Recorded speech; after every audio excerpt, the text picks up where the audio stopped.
Hi, I'm Gill Moakes. I'm a business coach and mentor and the host of the Heads Together podcast. I help ambitious, freedom-seeking entrepreneurs step into who they really are and create wildly profitable businesses doing what they love. Rewild Your Business on the Stone Fruit Roll-Up is a 6-part documentary. It's a reality TV series for business, if you like, where I'll be taking my business bestie, Rebecca Gunter, the founder of Stone Fruit, on a journey to define success on her terms. Hi, everybody. I'm Rebecca Gunter, Peach-in-Chief at Stone Fruit. I'm a brand strategist, developer, and copywriter. I want her to start regenerating time and energy for herself. And we're going to do that by rewilding her business, by cutting away what doesn't belong to allow what does to thrive. The biggest challenge in my business right now is how freaking overcomplicated it is. No one knows what to buy from me, and I need someone to help me clear the forest and help me replant the seeds that actually have a functionality and a purpose. So over the next 6 weeks, we'll be deconstructing the idea that there's only one right way to do business. And my goal is that by the end of the series, Rebecca will be crystal clear and completely confident, owning her own unique ecosystem.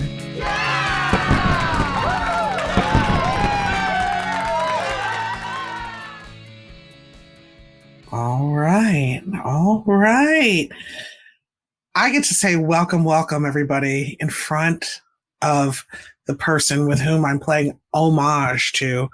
Today, we're kicking off a 6-part business building series powered by my irreplaceable and irrepressible business coach, Gill Moakes. She is here for 6 weeks to do a little magic, a little Moakes magic, if you will, that I affectionately call the Moakes magic. That is rewilding your business. Rewilding your business is a concept that I'll, let Jilly speak for herself, but it's something that I've really latched onto in the past few months, in which I'm watching colleagues and clients and folks in which I'm working with, on a regular basis feel really kind of choked out by complications and kind of all the clutter and noise that can show up in your business, particularly if you're building the plane while flying. You suddenly look in the cargo deck and there's a ton of stuff back there that you're flying around with, and you're not sure if it has any purpose or intentionality.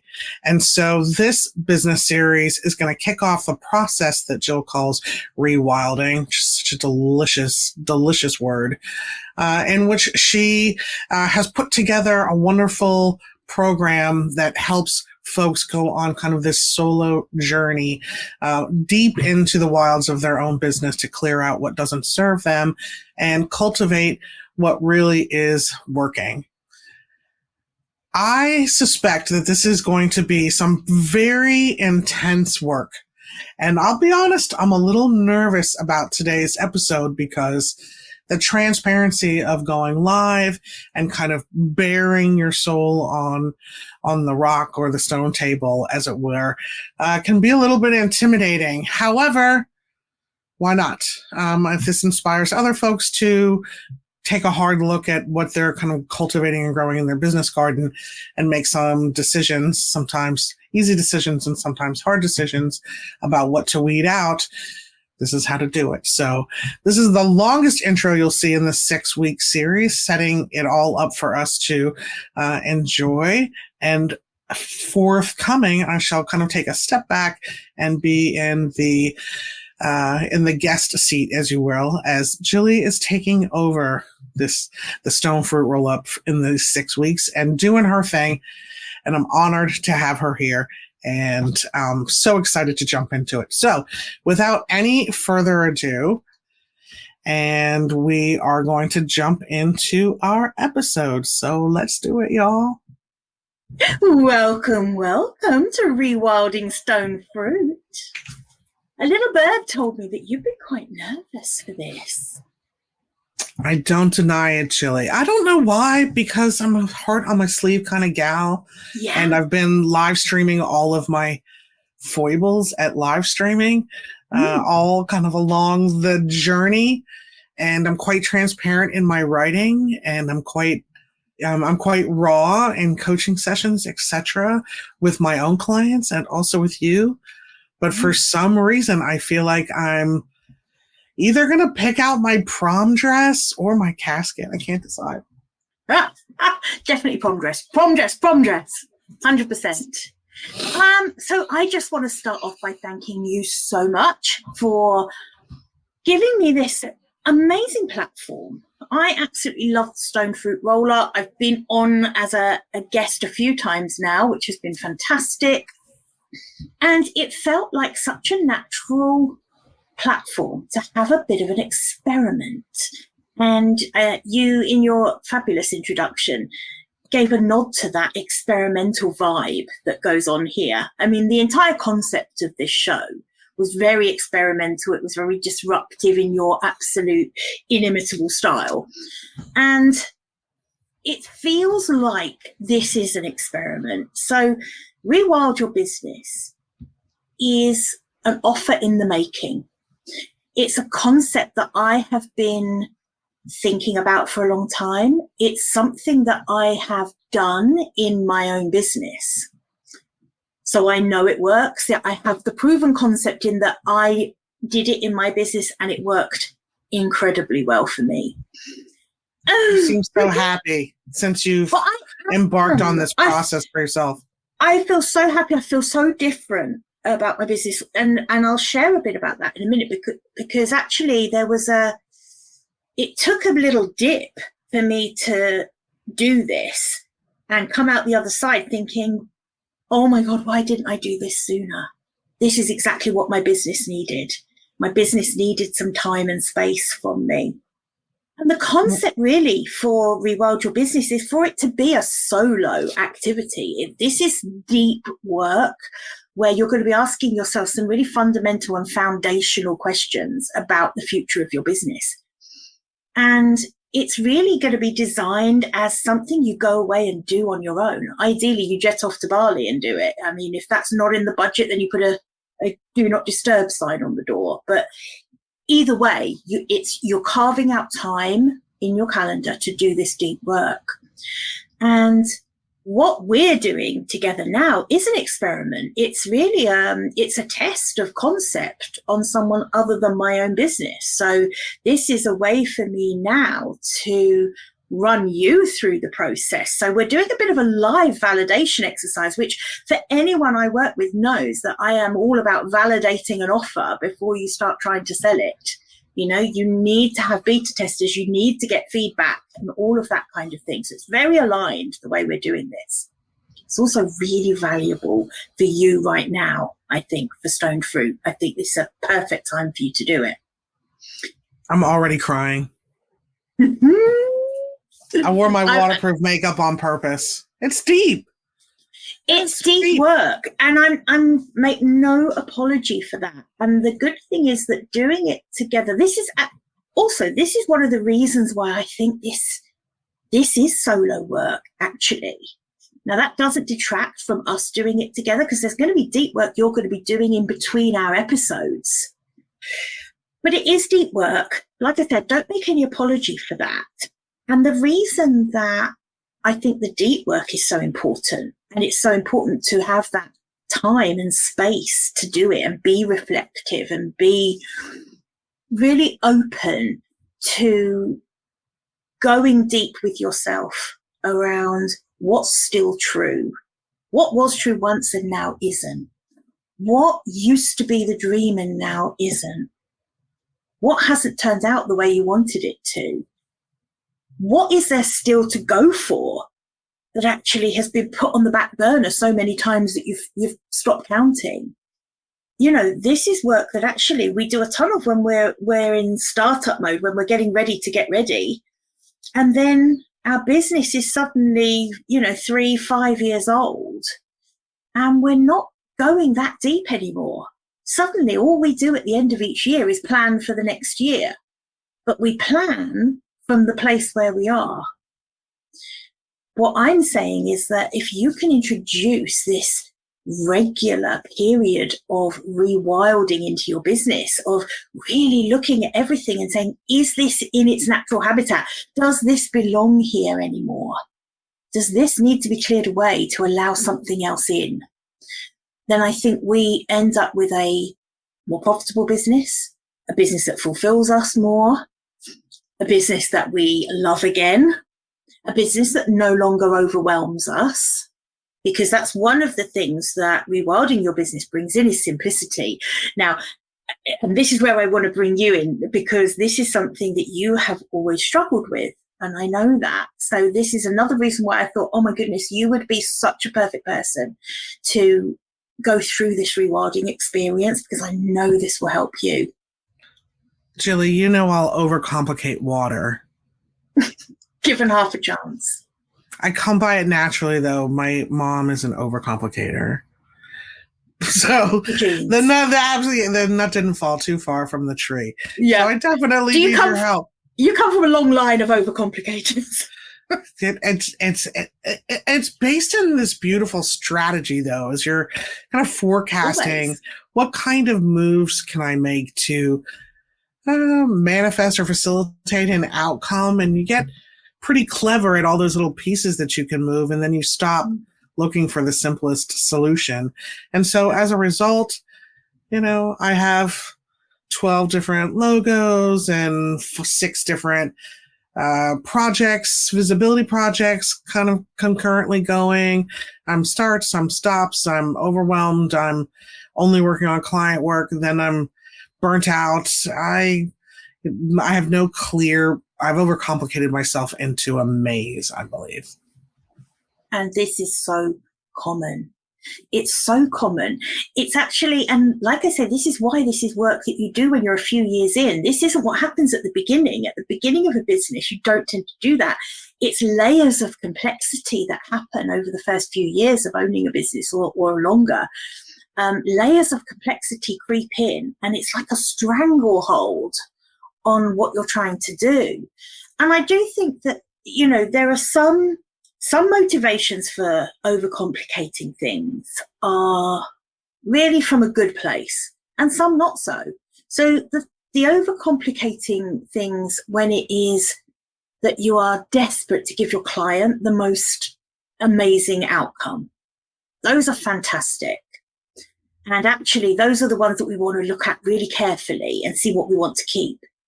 The overcomplications that I like to really start with rewilding are the ones where your motivation is for you to feel satisfied that you're being clever, that you're being different, that you're being different for different sake, particularly. That's one of my favorite ones to look at, because that's not always in the client's favor. I feel seen. You don't at me, girl. That is 100% right on the head for me. Right. I'll also share that some of my overcomplications, and I think this is a common problem, is that some of those overcomplications, I don't know what's the English ivy and what's the sweet pea vine. What is stone fruit and what is Rebecca Gunter herself? So not only have I overcomplicated my business, whatever that actually means, but I've also kind of choked out both sides. So they're both impotent. They're both anemic. Neither one of them is getting the sunlight or the nurturing that they need. That's right. Yeah. And I think I'm so glad that you mentioned that, because this is another thing that's so common. So we separate ourselves quite sensibly and have our business, and then such stuff that we do under our personal brand, if you like.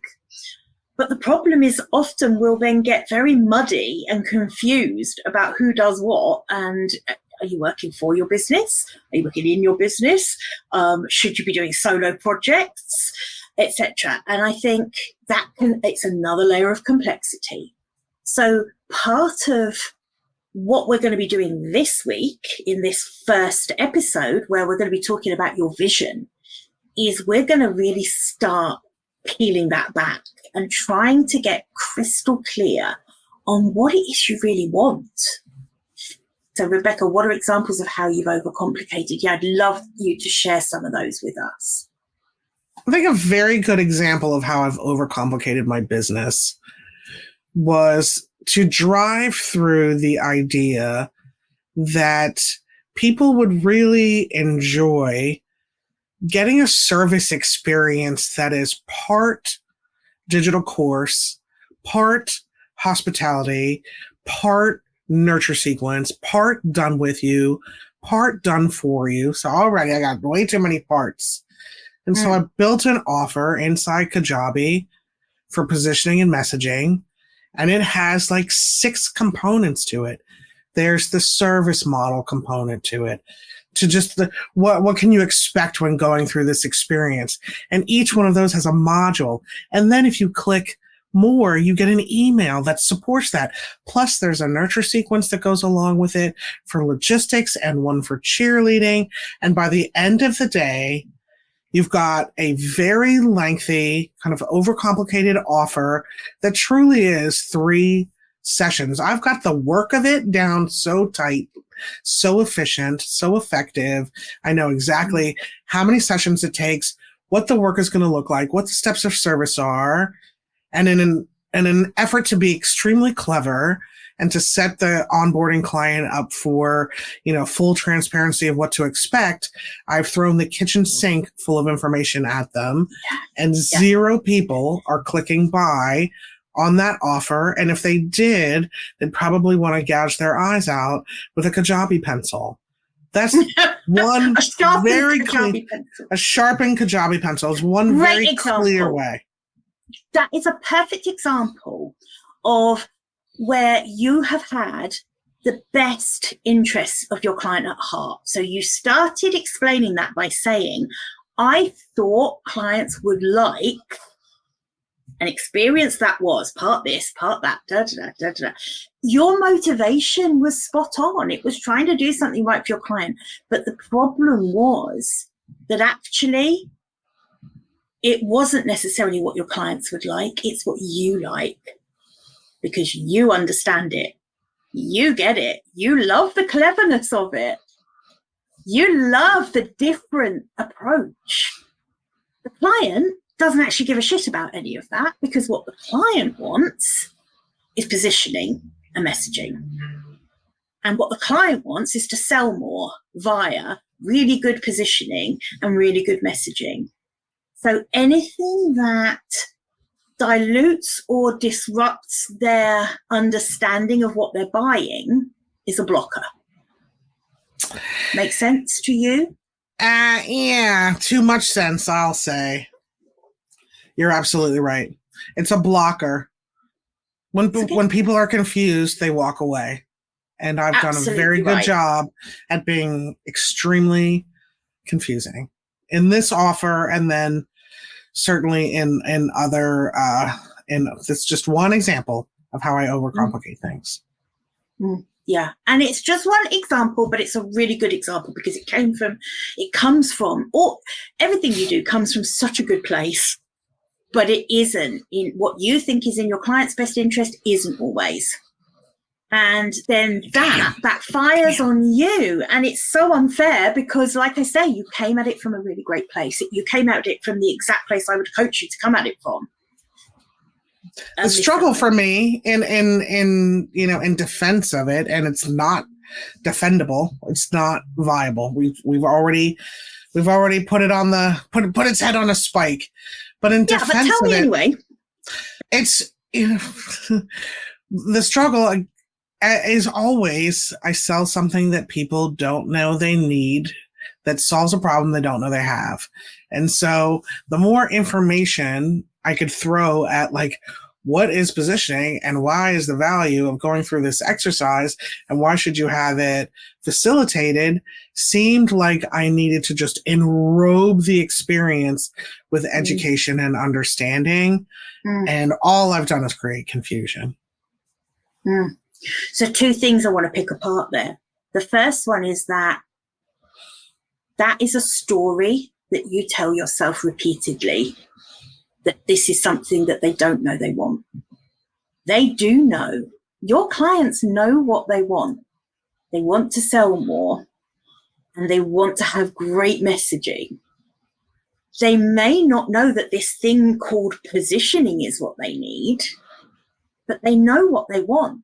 Your job is to package what you do in words that resonate, the words they would use for it, whatever it is.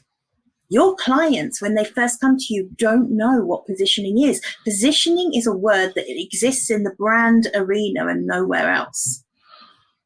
No one outside of the brand industry. So clients don't know what positioning is and aren't really interested because they're not in the brand industry. They don't care.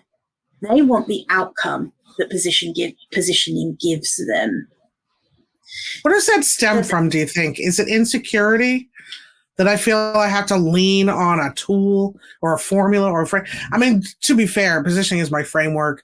It is how I come up with messaging. It is the exercise. Oh. It's not going anywhere. It's just kind of, what is it that is causing this disconnect? Am I just leaning on it because of insecurity where I can't articulate the value of it? I think, and I share this opinion with you, but I'm kind of more maybe a step into understanding where this disconnect is. I think you love the concept of positioning and you are so familiar with that word that that's what it is. For you, that it is positioning. For me, it is because you introduced me to this concept and I now love positioning. And you know that I don't do anything without, I don't ever launch a new offer. I don't ever work on a new program or launch my podcast or anything like that without you positioning it for me, because you are the best there is at doing it. But you and I knew each other and you educated me. I already knew what it was. So the disconnect is when someone, here's what it boils down to. So let's rewild this. This is what it boils down to. People are coming into your world and telling you what they want, which is they want messaging. They want words that sell. That's what people want. And they want a brand that is a bit different, a bit really stands out. They want messaging that stands out. Right? That's what they want. What you're doing is saying, okay, I hear that that's what you want, but here's what you need. You need positioning. You can't sell people what they need. You have to sell them what they want. You deliver them what they need, but you have to sell them what they want. So that, I think, is the simplest way of looking at the disconnect. Why does that make me feel sad? Makes you feel sad? Why do you think it makes you feel sad? That's why I'm asking this big question. It's just a word. You have a point, just reframing, repositioning, if you will. But for some reason, hearing you say that makes me sad. And I don't know if it's like the loss of all this time I've spent kind of beating that drum, or that's my baby. Positioning is my baby. Like, how dare you say that about my baby? My baby is not ugly. Maybe it's that. Positioning isn't your baby. It's your secret sauce. It's your secret ingredient. It's your Colonel flipping, what's the KFC Colonel? I'm going to pretend like I don't know immediately. Colonel Sanders. Yeah, that's it. I love KFC, girl. I love it, herbs and spices. Right? Positioning is your secret recipe. It's why your messaging is so freaking good. It's why I can spot a mile off when there is copy out there that you have written because it jumps off the page. It's why when you actually do position someone, because don't forget, I'm not telling you that that's not what you're going to be delivering. It is what you're going to be delivering. It's still your secret sauce. It's your method. It's your magic method. But it isn't what people want. It's what they need. So when we come down in a few episodes' time with our rewilding and we're starting to talk about marketing, this is going to be really important to come back to this. because we're going to have to lose that word. Well, we better lose it before we publish any books or write any. Well, no, all we do is change the title. We change the title or we change the tagline. Fair enough. See, So I'm being we'll a baby get about to it. Wah, it makes me sad. I don't know why. However, for the folks at home, like, this is personal, and you may have just been really attached personal to what you want to be known for, and what those words that's are. A perfect segue that you've just given me there. What do you want to be known for? This is the episode where we're going to talk about vision. Sorry, what do you, Rebecca Gunter, want to be known for? My normal answer to that is I want to be known for positioning. So that means nothing to anybody other than me. So I'm going to say that you're not allowed to use that word, but I still want you to use the concept but not the word. So how would you describe it?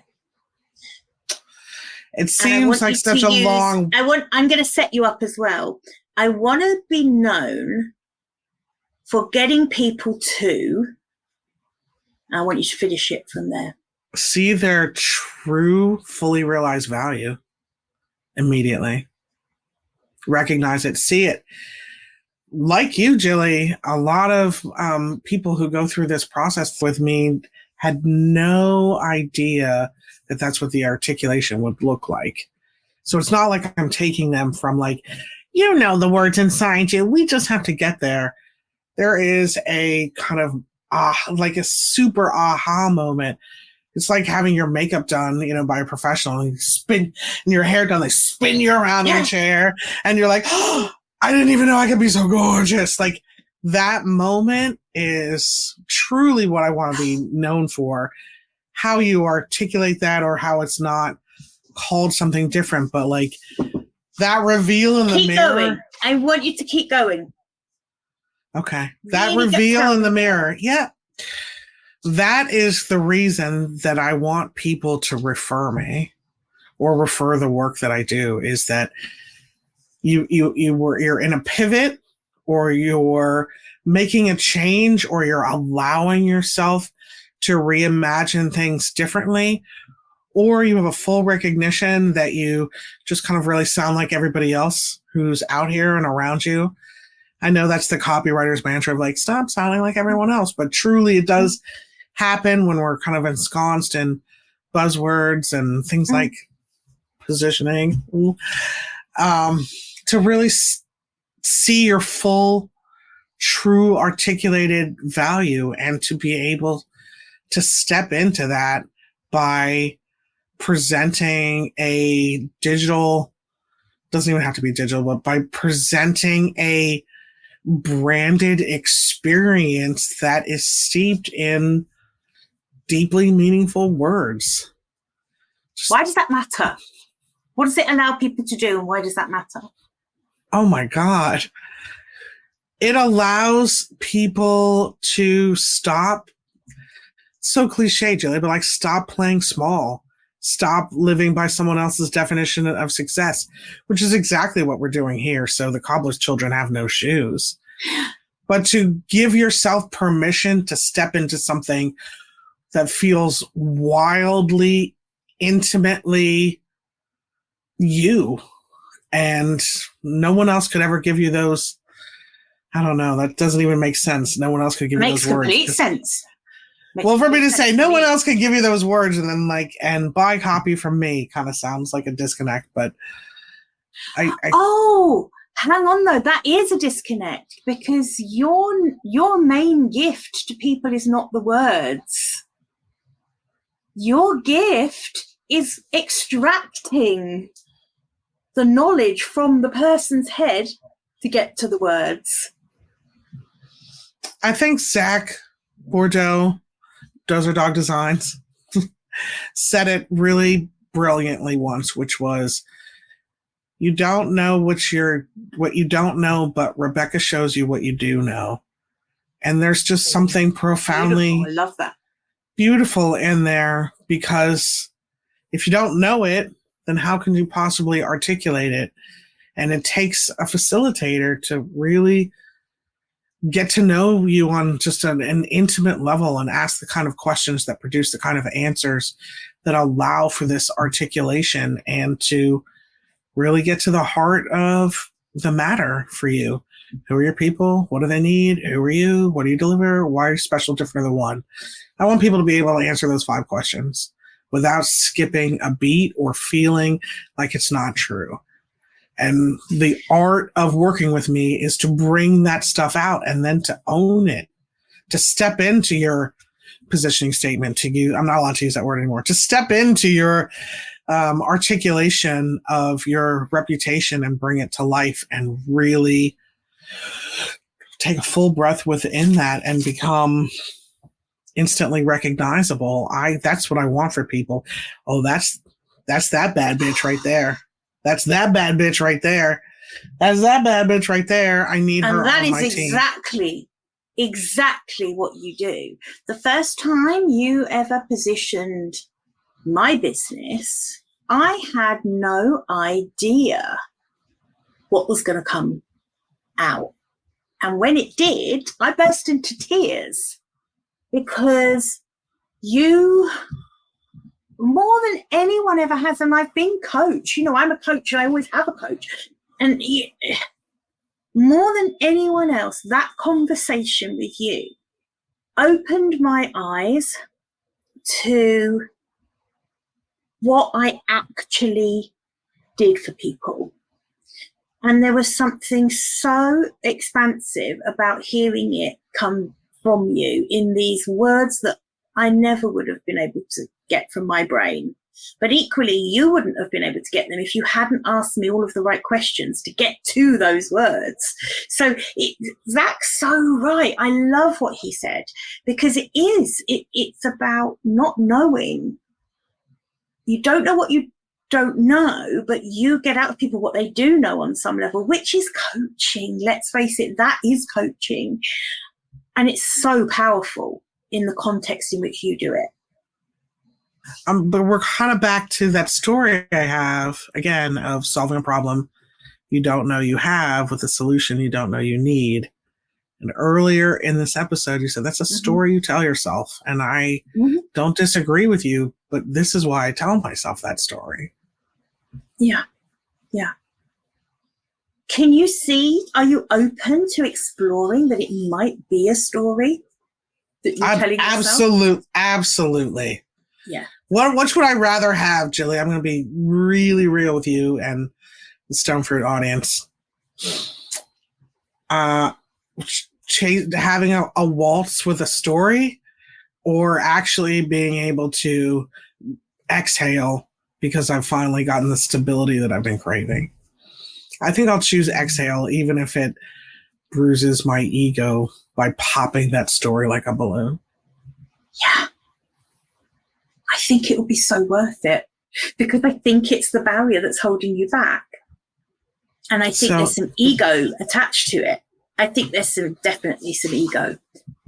And we're going into kind of, and this is really common when we're trying to think about vision, we go into trying to problem solve. And that's not what really examining your vision is about. So I'm going to just pull us back to thinking about forgetting problems, forgetting barriers, limiting beliefs, all of that kind of thing. Thinking back to when you started, why was it important to you? Why this business? It's something I can do really well without hating it. You just essentially something I can do really well without hating it. Yeah, do you love without it? hating it. I do love it. I feel blessed. I feel #blessed every day. I do absolutely love it. I mean, there are other things that I can do well. I can bake a very good cake. So, that's something I can do for money. There's a lot. But exactly. I certainly don't want a bakery. It sounds awful. I think I'd hate baking cakes after that. This I want. So I definitely want it. It's not just an accidental entrepreneurship. It took me many iterations of forgiving myself for not wanting to do like general marketing management or learning everything I need to know about SEO, like letting all of that go, or, investing in, am I the best conversion copywriter? Am I an email copywriter? Am I this kind of thing? Just kind of letting all that go and just stepping into this full kind of half coaching, half done for you copywriting that feels done with you strategically. I don't know. It's just fulfilling. I want to pull on that thread. So this concept of a hybrid coaching and delivery of copy, that sounds pretty irresistible for a business owner who wants to be more visible and make more sales. What are the two things those people probably need? Coaching and messaging. I would argue that there are two things really worth investing in your business. And those are coaching and messaging, copywriting, if you're no good at it. Some people are, like you, Jilly. You're awesome at it. Thank you, but I love writing. I absolutely love it. I don't think I'm the best writer in the world, but I really enjoy it. So it's kind of like, that's all that matters. Do a lot of my own. But even things like paid advertising come in a pale third to messaging. Paid advertising, people always think, that's a good place to spend their money to grow their business. Paid advertising only amplifies what already works. So if your messaging is off, no amount of paid advertising is going to get you more sales. So like I say, the coaching, so I would argue that positioning is coaching. I would argue with that as well. We co-create that together. And then I'd cheerlead you to use it. Yes. Yeah. Coaching. Positioning is coaching. That's exactly what the experience feels like. And I know I've gone through it with you several times. It's not the first time I've heard that, actually. Oh, really? That's interesting. That's the most valuable. Feel alien to you. No, and I agree, particularly if I have a client who loves the ideas and the messaging and the evergreen kind of aspect to kind of baking, positioning or baking, like who are my people, what do they need, who am I, what do I deliver, why is special different than one, into their entire marketing mix and weaving the golden threads of the words that we've come up with together to put things forth. The evergreen stuff, like I'll name a conference and it'll be that name of that conference will stand year after year after year after year, or I'll create core values and I see them 6 years later, I'm still seeing taglines that I created. However, not everything is a great fit. I had clients where it probably should have been a different copywriter creating their email marketing because of whatever reason I'm not nailing it. But what they loved was all of this other stuff that helped them talk about their business. So there are times where they don't go hand in hand. It is a sweet spot when they do, though, because I truly love being on the creative side of it as well as the coaching side of it.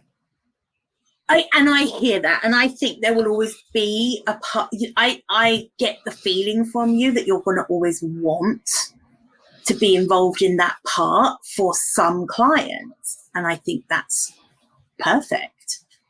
But with Stoned Through Your Business, you have this amazing opportunity to have that be a delivery vehicle for the bit that comes after the coaching. And so I suppose where I'm at with this in terms of your vision for the business, and I just want to run this by you and see how it lands with you. What if the offer was, well, help, if you want to grow a business, if you want to grow a business that's really aligned with your values and feels good to you, where you're getting to do what you love, let me coach you. Let me coach you and get out from you what that could look like. Let's take off the limiting beliefs. Let's really get to the bottom of what that could look like. And then let me take you to the next step via stone fruit, which is where you get the words, the messaging that are the very essence of making it happen. Can you see where you can totally remove the positioning word from it, because it is essentially positioning, but it's so much more than that.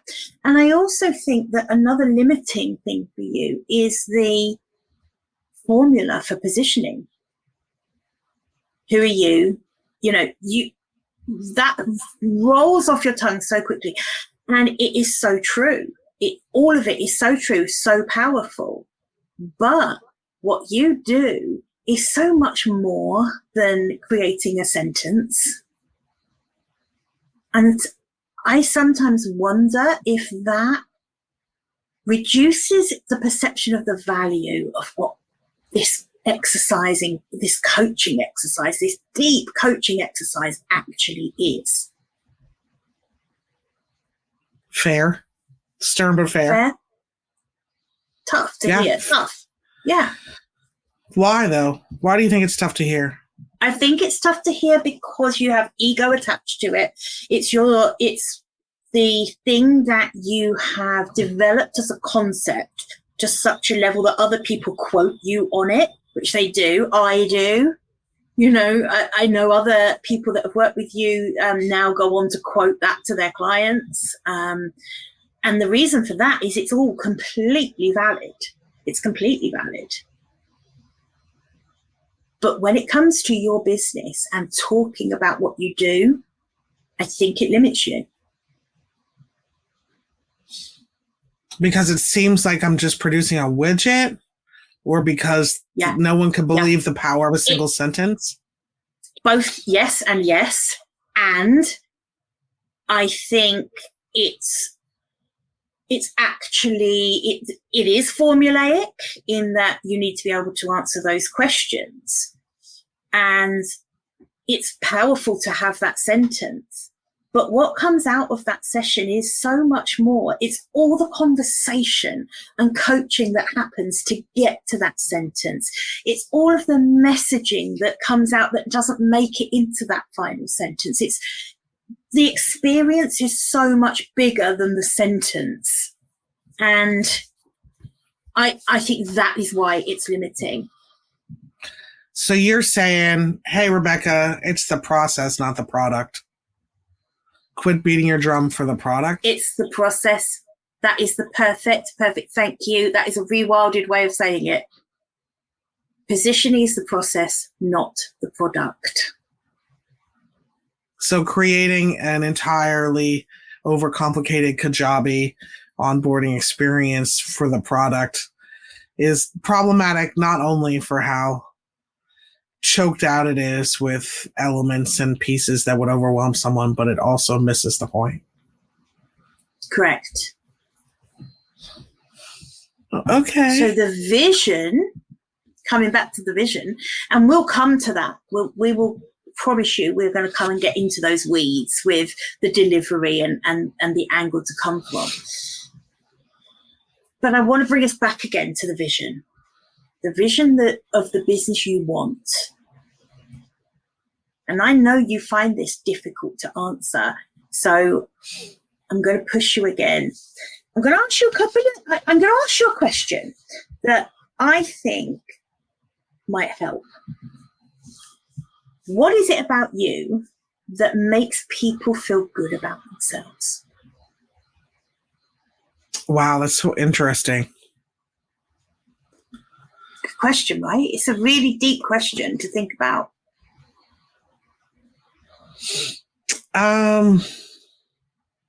Wow.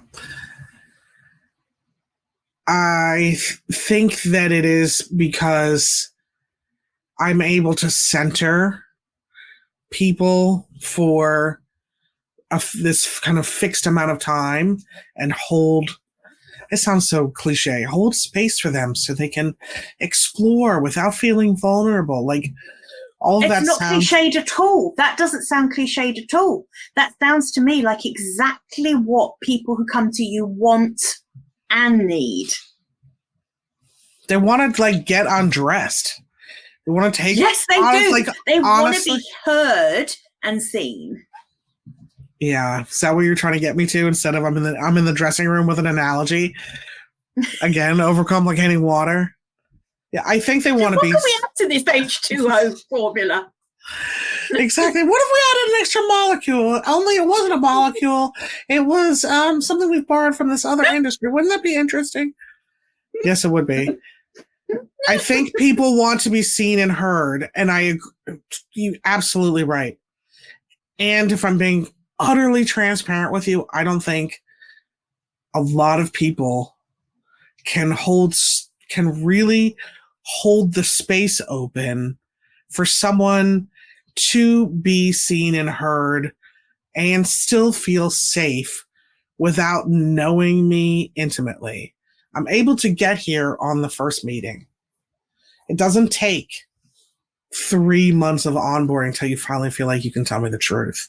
There is something about the way that I conduct these sessions that just lays a groundwork and an environment of total transparency and saying the parts that scare you out loud and being like, I feel weird saying that, but it's kind of true. Like, your ego has a seat. It's allowed to be here. In fact, I'd like to see a little bit of that ego. I want it to be in the room with us so that we can, create so that other people can see and hear you as well. Not just me. I don't know if that makes sense, Jilly. I feel like every single word of that made complete sense. I think you've just spoken the absolute truth of what it is about you that makes people feel amazing, that makes people feel seen and heard and understood and valid and capable and empowered and set free. Set free to step into the actual business that they want. That set them free to step into the actual brand that they want to embody. I think that every word you said is absolutely right. I think that's exactly what you do. And the tool you use to do that, one of the tools you use to do that, is what you've been calling positioning. Thoughts on that? I guess my immediate thing is, well, how do you productize that?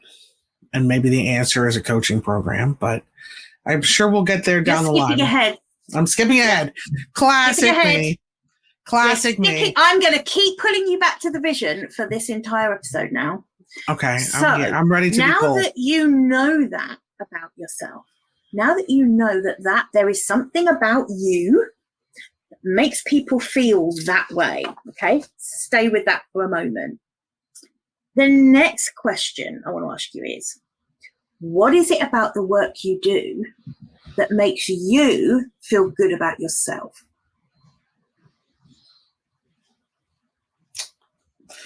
I love a world where we can be ourselves, really. It's refreshing to me to watch, get emotion. It's refreshingly delicious to watch people be who they are unapologetically. And I know that's another cliche, but when one of my clients who perhaps was framing them, in this kind of limited sound the same way, goes through this process and then totally owns this space and starts to talk in this way of like, this is me, like Superman chest out or Superwoman chest out or super non-binary chest out, whatever, whatever your chest is out.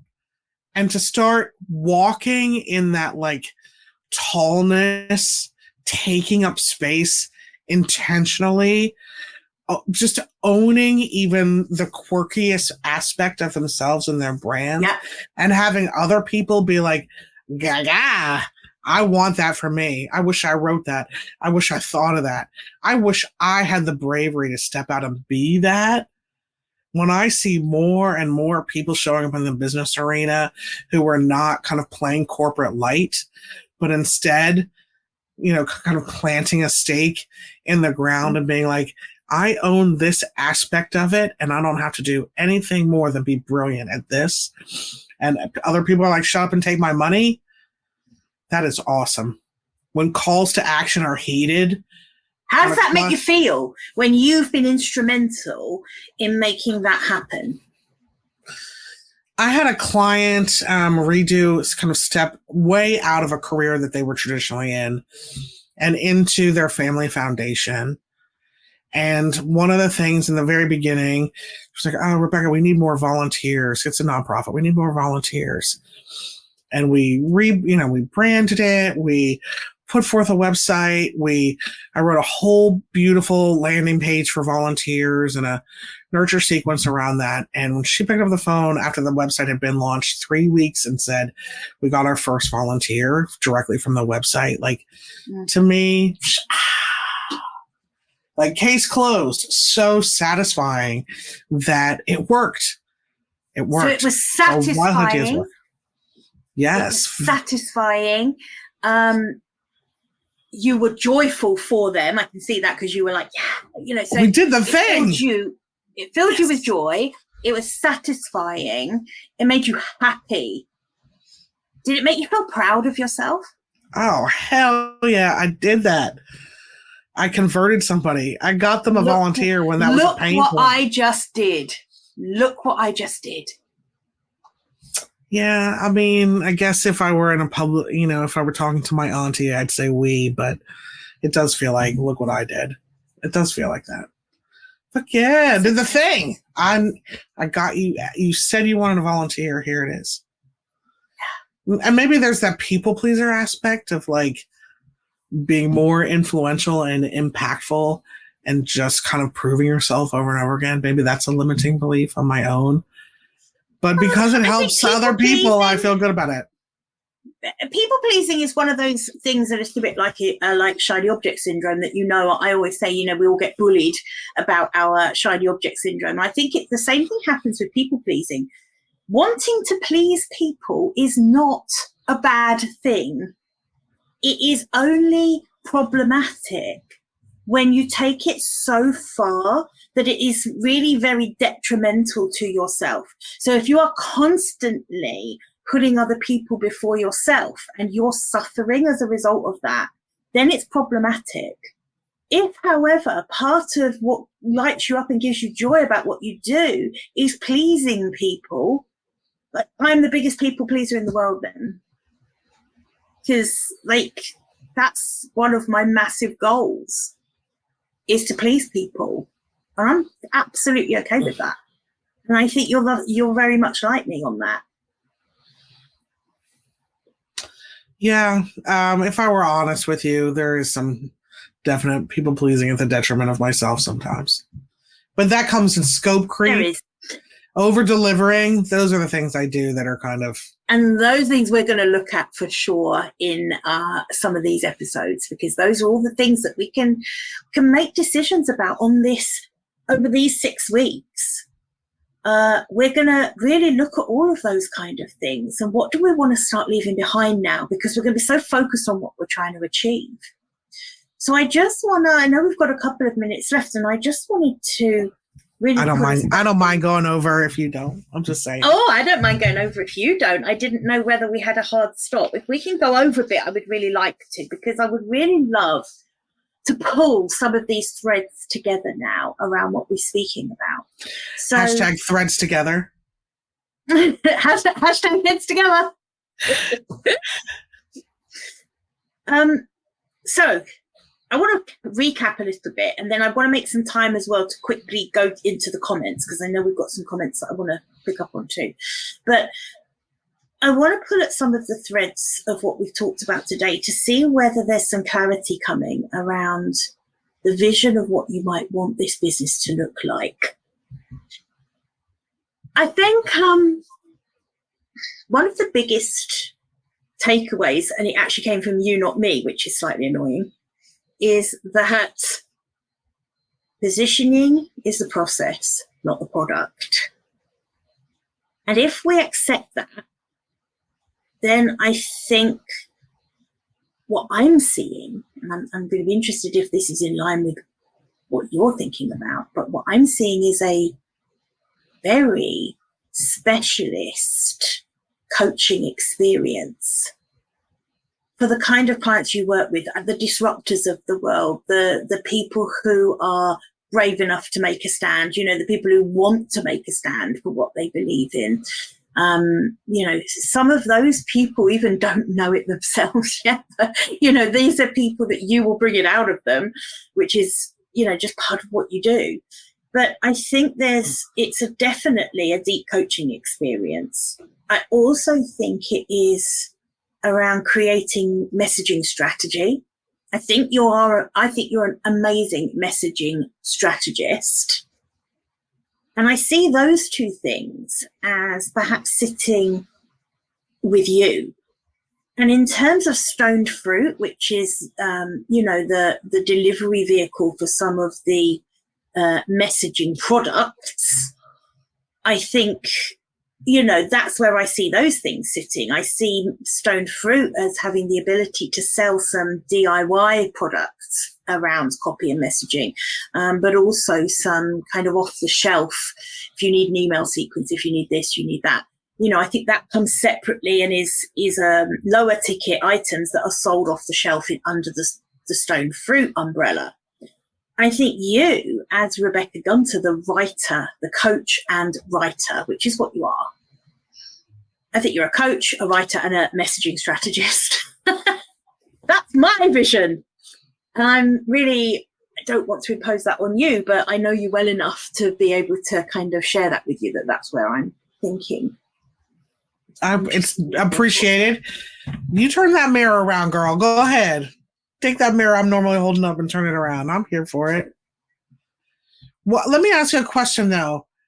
Why is it, in your opinion, and I'm not saying it is or isn't, so I'm literally just asking you, why does that kind of coach writing and messaging strategy not sit in the catbird seat at Stoned Fruit as like an agency? Why are there two separate things? Yeah, sorry, you misunderstood me. I think everything should be inside Stoned Fruit. Stoned Fruit is your business. It's the name of your business. Interesting. Just let Stoned Fruit be your business. I think I've said this to you before. I think the only thing that Rebecca Gunter should have her name to is your personal writing. When the book comes, you're going to have an author platform, absolutely. But I think your business is Stoned Fruit. For the last 6 months, I've been thinking we're trying to separate like high ticket retainer clients and like low ticket accessibility. And it means for me, an email list over here, a website here, email list here, website here, YouTube channel here, YouTube channel there. And it's this bringing up for me, like, is this a unified effort, or am I creating two different things? And why would I create two different things, or why wouldn't I create two different things? Why can Stoned Fruit not just be your business? Yeah, why can't Stoned Fruit just be my business? Why, girl? Oh, you're I have to stop doing your voice. No, terrible. Please do, because then I can keep going. Welcome.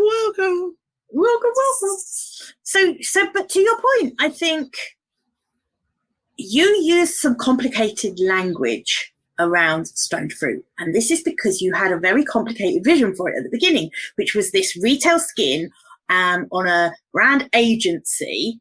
All of these things, which were clever concepts, which you delighted in. I want you to rewild it. I want you to strip away all of the complexity around that. And I just want Stoned Fruit to be a company that has offers, a company that sells things. Yeah, wouldn't that be nice? how freeing would that feel if it was literally just a company that finds out what its clients want and delivers that to them? And it just doesn't have to be the logistics and set up the company. That doesn't have to be the clever bit. You are so clever in what you do. You're so talented and skillful in what you do, in what you deliver, and how you make your clients feel. That's where the cleverness comes in. Wouldn't it be a relief to let go of the need to overcomplicate the skin of the business, the delivery vehicle, the 13 different email sequences? Wouldn't it feel lighter to just let it be a business that's very, very simply transforms other people's businesses? That's what you do. Yeah, it would feel good. Yeah, it would. Yeah, it would feel good, but I would have to trust it. Yes, you would. I would have to trust it. I would have to trust that could sustain me financially. I would have to trust that people will buy into that brand and not my name, because I've been out here peddling this shingle for 20 years under my name and have built a reputation. I would have to trust it. Why would your and name... that is like... Where's your name going? So you're not going to call yourself Rebecca Gunter anymore? Well, yes, I'm still going to do that. I'm keeping my name.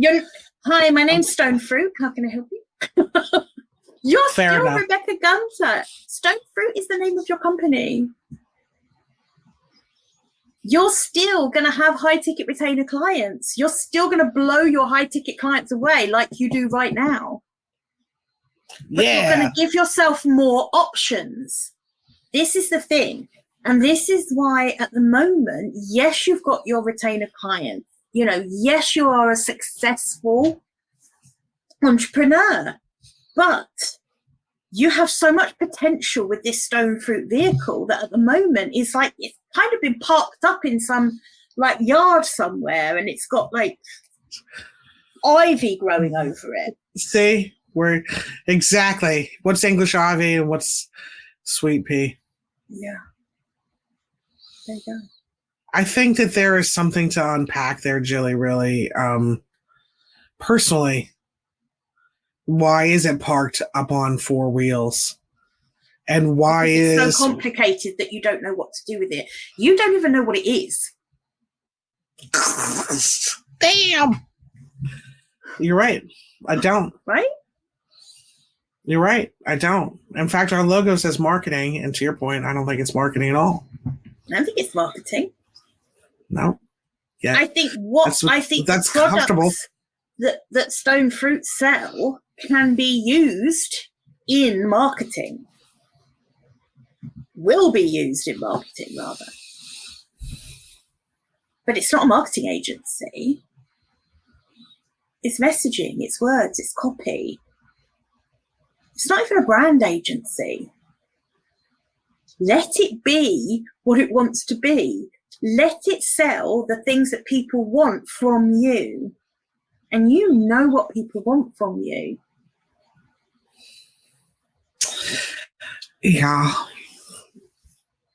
Damn you, limiting beliefs. Damn you limiting beliefs. So I have homework for you.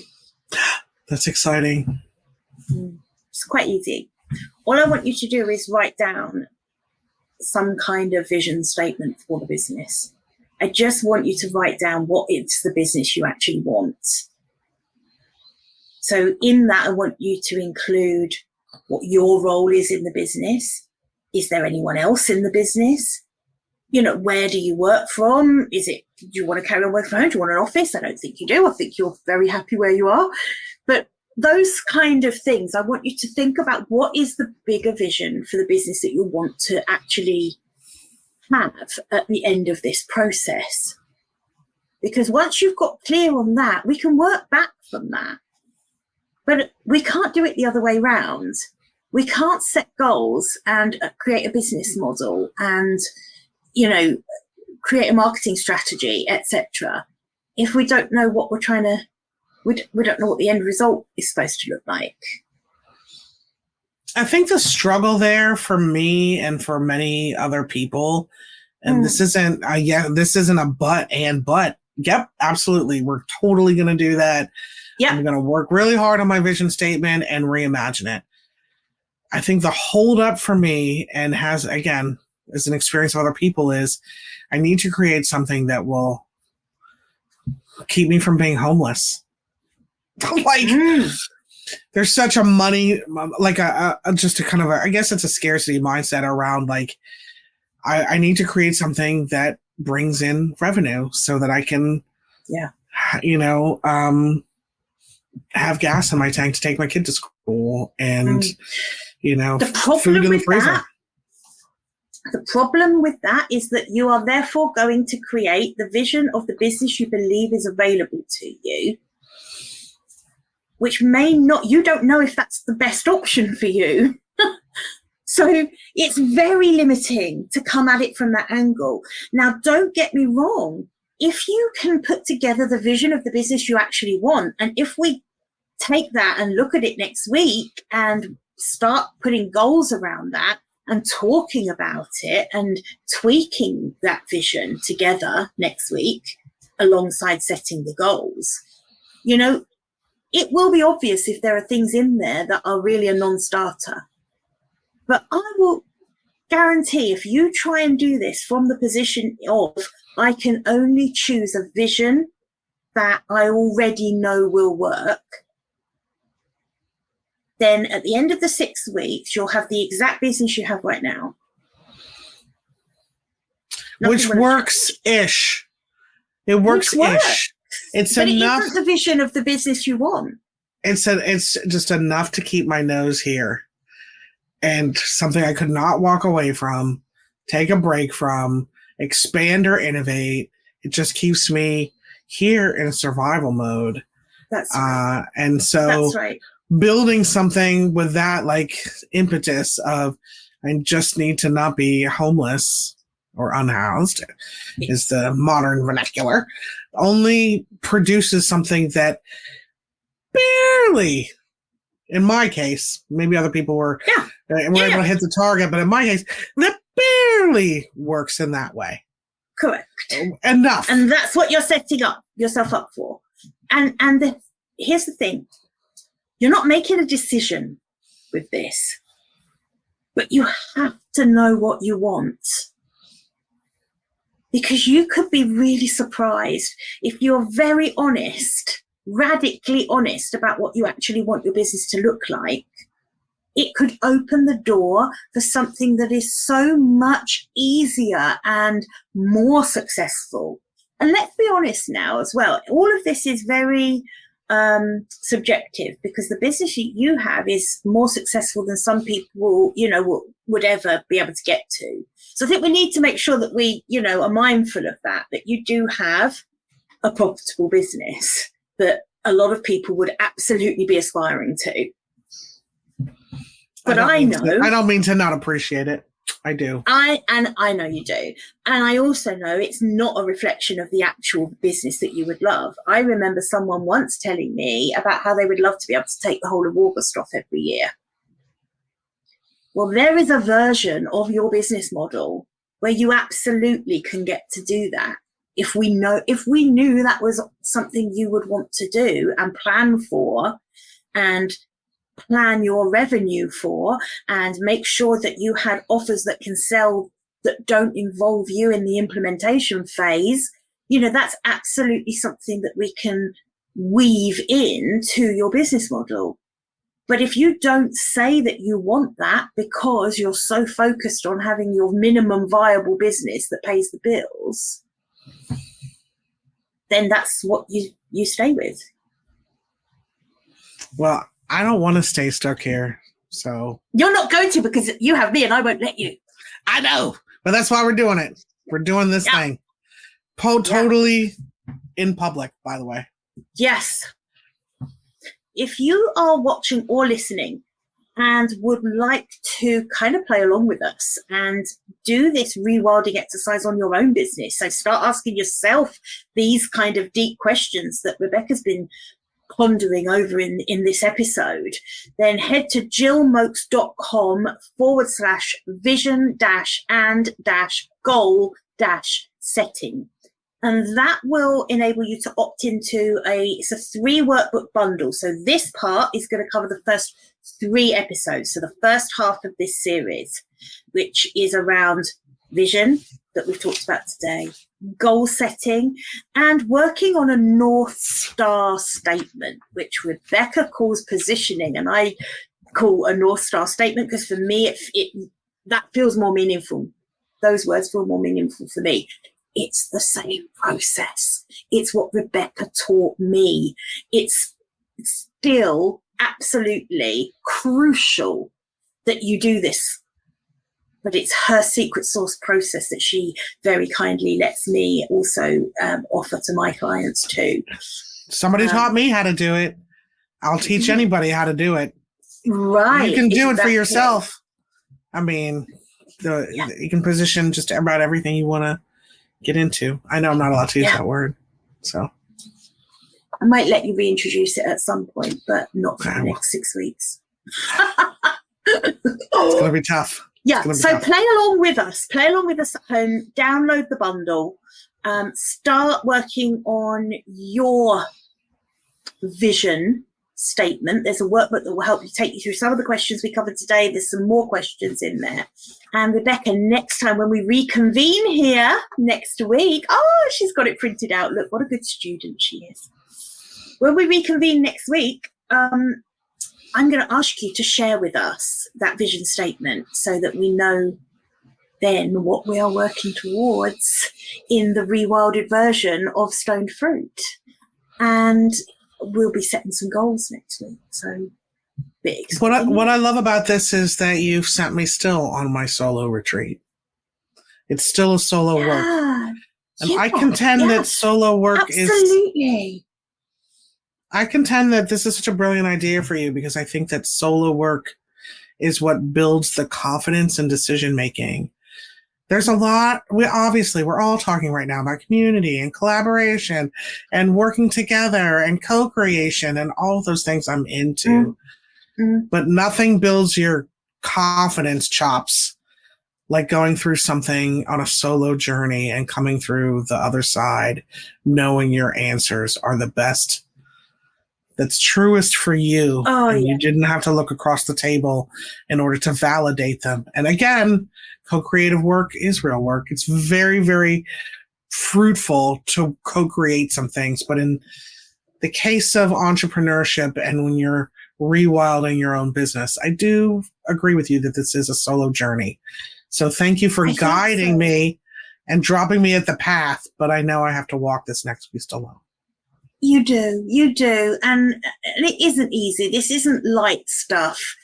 And I think that's why when I do start taking reservations for the retreat, which will be this virtual solo retreat, you'll sign up for the retreat, but then you'll get delivered to your inbox everything you need to take yourself through this journey. And so thank you for saying that, because it's really important to me that, I haven't just dreamt this up without validating the idea for an offer, because I do believe that your offers, you do need to validate them. You need to be clear on what they should be. You need to be clear on your concept. That's the alone work. But when it comes to your offer, we should all be validating our offers before we try and sell them. But here we are. This is the alone stuff. Yeah, this is exactly what we're doing. Yeah. So, and the other thing is, if you are watching or listening to this and it is resonating with you and you're like, Jill, this is such a good idea, drop me an email at info@gillmoakes.com and I'll be able to give you some more information about what the retreat will look like once that is available to register for. But it's not at the moment. So there's nothing for you to do other than download your bundle of workbooks and play along. Also, if you are watching this and also if you're listening to this on the Heads Together podcast, go and like and subscribe to the Stoned Fruit Roll-Up, because, well, you've got to go and experience it. Rebecca came up with this concept of building the show that is about building the show. So first, straight away, I love anything meta. But also, she has the best guests. She comes up with the best topics, and it is a bloody good watch. And you're featured on so many of them. Plus, I have you slated for this series. Well, you know that I will come on as often as you'll have me. So I feel like I'm actually staging some kind of silent takeover. She just doesn't know. That's my plan all along. See how I'm able to overcomplicate things and manipulate them so that at the end of the day, it seems like it's your idea? Exactly. Perfect. Good work. Thank you for noticing. So we'll see folks back here, hopefully, next week, where we're going to do, Jilly's going to take my visioning. Wow, I'm drunk already. It's only noon. Drunk on your excellent coaching. I'm intoxicated on your inspiration. That's what's happening.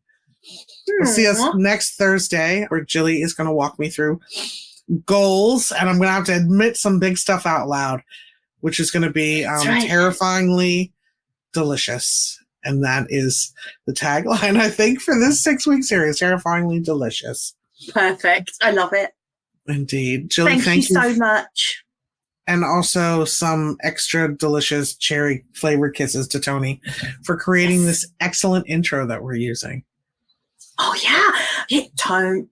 So good. Thank you. Anybody who's looking for audio gold should absolutely check Tony out at soundgroundproductions.com. That's soundgroundproductions.com. I wrote that copy. So definitely go over there and check it out. Yeah. Jilly, that ends our epic vision episode. I hope it met with your expectations and dazzled you beyond. So good. I've been playing with this concept for so long. And like I say, I've done it for myself. I know it works. I know it's hard. And I know that it gets uncomfortable. I can't wait to find out what the real, honest vision for the business is when we get back together next week. Can't wait. Sounds great, Jilly. Thanks for coming on the roll-up today. I will see you next week. Yeah. See you next week. Bye for now. Bye, Jilly.